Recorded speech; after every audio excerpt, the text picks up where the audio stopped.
Bueno, pues esto que tenemos aquí detrás es una pintura de un edificio romano. Lo que tenemos ahí delante es la villa de Coca, antigua ciudad vaccea y romana, y con nosotros está la profesora Olivia Reyes, que es la profesora de arqueología del Departamento de Arqueología de la Universidad IE University de Segovia. Y es una eminencia en lo que es arqueología de villas romanas. Muchas gracias. No, muchas gracias, ¿no?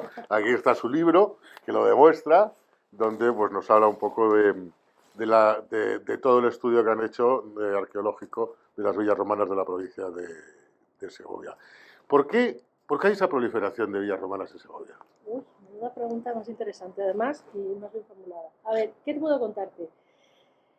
Resulta sorprendente porque te vas, por ejemplo, a otra provincia como puede ser Valladolid y no tienes esta dispersión aparentemente, ¿no? Claro, también habrá muchas por descubrir, que es siempre lo que te puede pasar, pero efectivamente es que en el caso de Segovia tenemos unos corredores fluviales que resultan, yo creo que muy apetecibles para establecer precisamente pues, este tipo de residencias rurales, campestres, ¿no? Este tipo de residencias.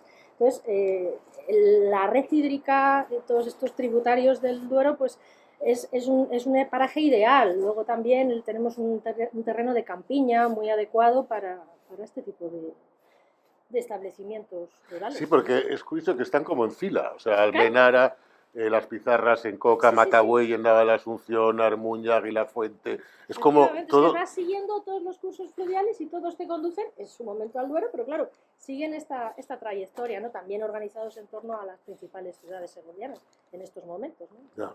El Bajo Imperio. ¿Y cuáles son las características fundamentales que las diferencian de otras villas, a las villas de Segovia? Su arquitectura, la técnica de construcción, decoración. Pues bueno, a ver, tienen todas siempre unas características comunes, lógicamente, pero quizás el aspecto que más las distingue, pues precisamente son determinadas salas. Unas salas que a lo mejor las ves de manera muy puntual o más esparcidas, por ejemplo, en todo Castilla y León, ¿no? Pero concretamente hay unas salas de recepción, bueno, simplemente es la planta, porque tienen distintos usos, o sea, y en cada caso... Otra particularidad es que no vas a encontrar nunca una villa igual a otra. Siempre el propietario, en su caso el dominus, intentaba darle su pequeña diferencia respecto al vecino, ¿no? Pero precisamente es la proliferación de espacios no ya absidados, que son frecuentes a partir del siglo IV, pero un tipo de salas que se conocen como triclinares o triabsidadas, ¿no? Y, por ejemplo, tienes un ejemplo en Almenara, formando parte de unos baños, o lo tienes en Aguilafuente, en este caso es una cruciforme biabsidada, formando también parte de un espacio termal. En Almenara tiene una función de triclinar, tiene una función de salón de verano. Es en Aguilafuente donde tiene una función termal. Luego tienes otro ejemplo, ahora mismo no recuerdo, que forman parte de espacios balnearios. Entonces, es curioso este tipo de salas porque si las despliegas en un plano de todo Castilla y León, ves que donde existen más concentraciones es en Segovia. Sí. Luego tienes otros ejemplos, a lo mejor, ¿qué te diría yo? No se me alaban los nombres. Tienes ejemplos en Palencia, por ejemplo, o en la zona de Burgos, Soria. Tienes ejemplos más puntuales, pero es que en Segovia, en unos metros cuadrados, tienes una gran concentración. Entonces, resulta sorprendente, ¿no? Y estamos justo aquí al lado de la profesora Reyes, dirigió la excavación, la prospección de lo que es el yacimiento de Las Pizarras de Coca, donde haces en tu libro una descripción de los materiales. Me quedaba sorprendido de la cantidad de nácar. Increíble.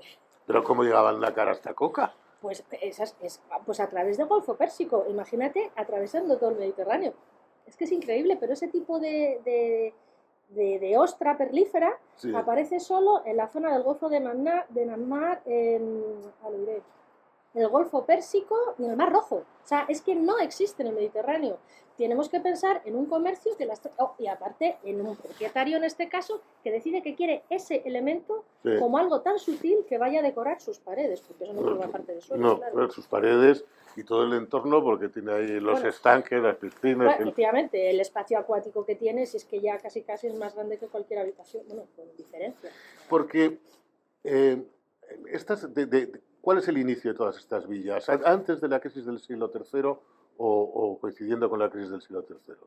¿O es una evolución que citas también de una utilización agropecuaria a una utilización de recreo?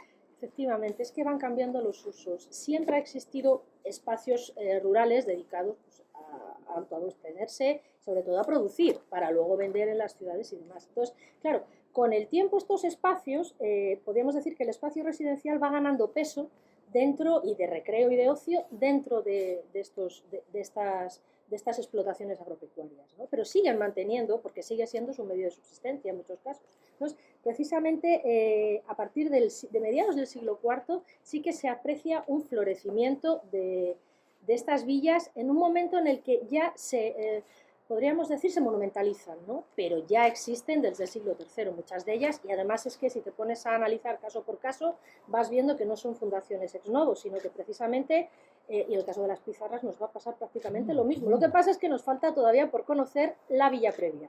Ya.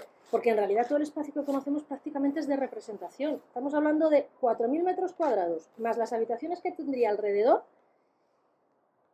Y es que en muchos casos se trata de un espacio de visitas, por decirlo de alguna manera. O sea, lo que trata es de casi hacer de un ostentación, ¿no? Vamos, sin ningún tipo de duda. Un lujo romano, que se decía. Bueno, esto ya es una luxuria, en toda regla.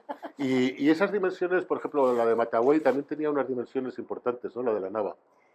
Es un poquito más pequeña de esa. Todavía no conozco ahora mismo en cuántos metros cuadrados han quedado.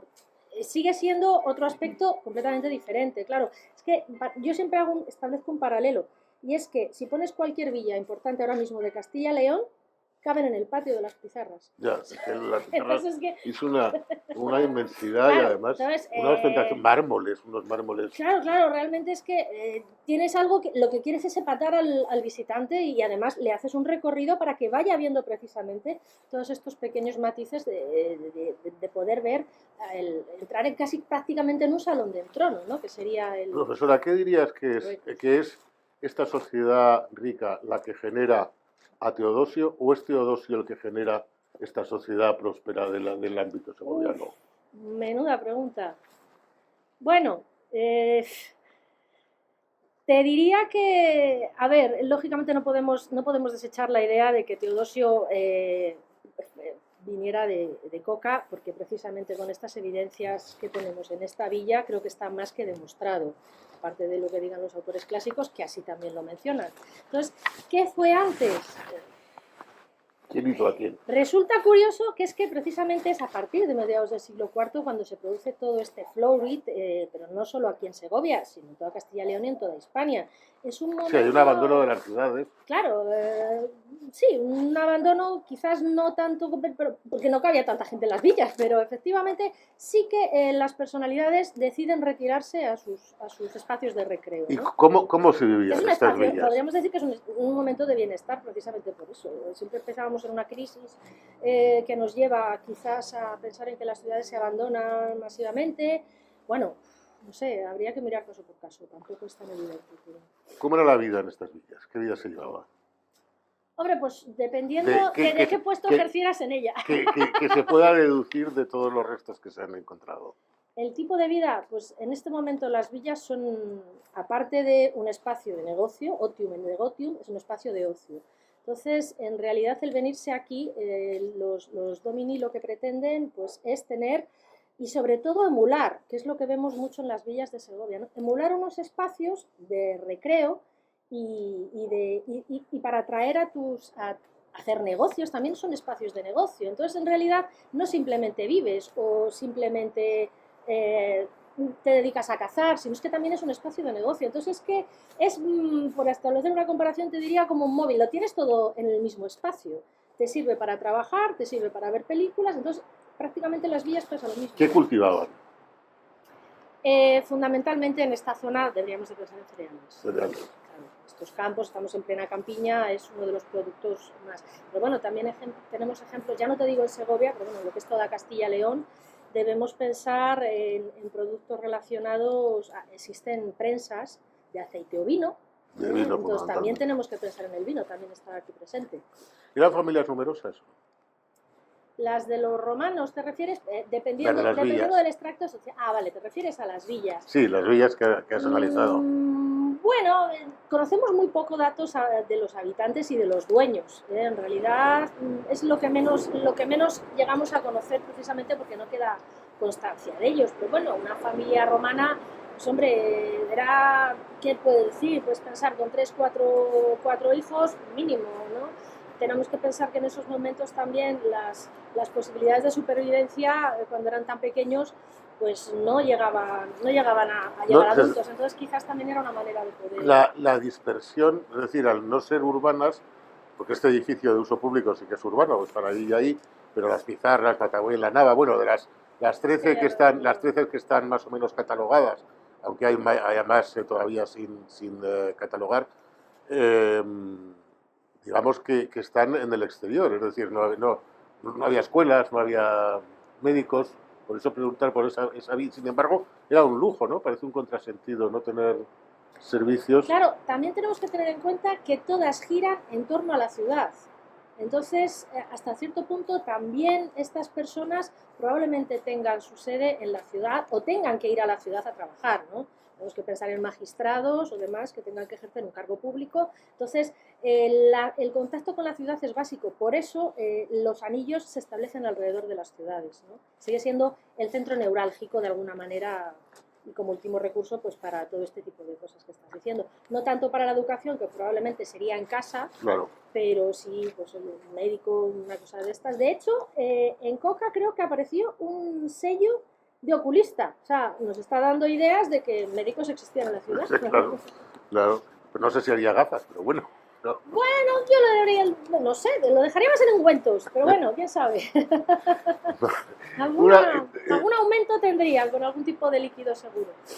Tu libro, que se titula Arqueología y se subtitula Arqueología y Arquitectura de Representación, porque se basa también en descubrir todos esos ornamentos de carácter representativo, social y todo eso. Pero llega un momento, yo me pregunto, llega el 476 y ¿qué pasa? ¿Siguen viviendo? ¿Qué pasa? Sí. Claro. Efectivamente. Es que el mundo de una villa, aparte del dueño, mueve a muchísima gente alrededor. Entonces, aunque el dueño no esté presente o se haya ido, siempre hay un periodo en el que se sigue manteniendo ese espacio, por si acaso viene o viene de visita o demás. Entonces, sí que apreciamos eso, que parte de la villa sigue existiendo. ¿Dónde? Ese es el problema, que en todo lo que hemos excavado, como es una parte que ya no se va a dedicar a un espacio de recepción y representación, se cae en el olvido, pero eso no significa que no sigan viviendo en otra parte. Cae el Imperio Romano, pero los pobladores siguen en sus casas. Los pobladores siguen, y de hecho, una vez que extraen las placas de mármol, en el caso de las pizarras, encontramos basuras, pero basuras con material de época romana, del siglo V. O sea que en otra parte de la villa se está viviendo. Lo que pasa es que este sector se ha dejado de usar, porque ya no viene el Dominus, o en el caso de que venga ya no viene a que le agasajen. También tiene que ver con un cambio en la mentalidad, ¿no? Quizás hasta esos momentos se emulan las aulas palatinas, los espacios, los salones del trono, pero existe todo un cambio alrededor, precisamente con Teodosio, se cambia al cristianismo, donde ya no es el emperador en realidad el que acapara todo este poder, sino que es la Iglesia, ¿no? Entonces es un cambio también en todos los conceptos, pues eso, todos los conceptos de la vida en este caso. ¿Qué te gustaría señalar como tema especial, que se me haya olvidado preguntarte sobre este interesante tema de la numerosas villas romanas? ¿De Segovia te refieres? Sí, algo que resaltar que se me haya podido escapar. A ver, pues no sé, me pillas ahora mismo. ¿Quedan muchas por descubrir? Sí, quedan. Y además quedan ejemplos todavía muy interesantes. Sí, ¿no? Quedan muy interesantes y que conocemos a lo mejor en parte, pues bien por fotografía aérea o por imagen satelital o demás, pero sí, es que no está todo descubierto. Si es que el problema de una villa es que, claro, nos pensamos que, fíjate, yo los años que llevo yo aquí, tengo unas ganas de poder hincar el diente a la parte productiva, sí, por ejemplo, o a la parte, o analizar. Bueno, es que tengo cantidad de habitaciones que no sé dónde van, porque se me van en todas las direcciones. Entonces, bueno, es un sueño, no sé si llegaré a verlo culminado, pero es todo un reto, porque es cada año que empiezas dices, jo, a ver este año, a ver, ¿y esto para dónde? Y de repente pasas un georradar y dices, Dios mío, pero si es que se me va al otro lado de la Tierra, pero ¿esto qué es? Es, Ya.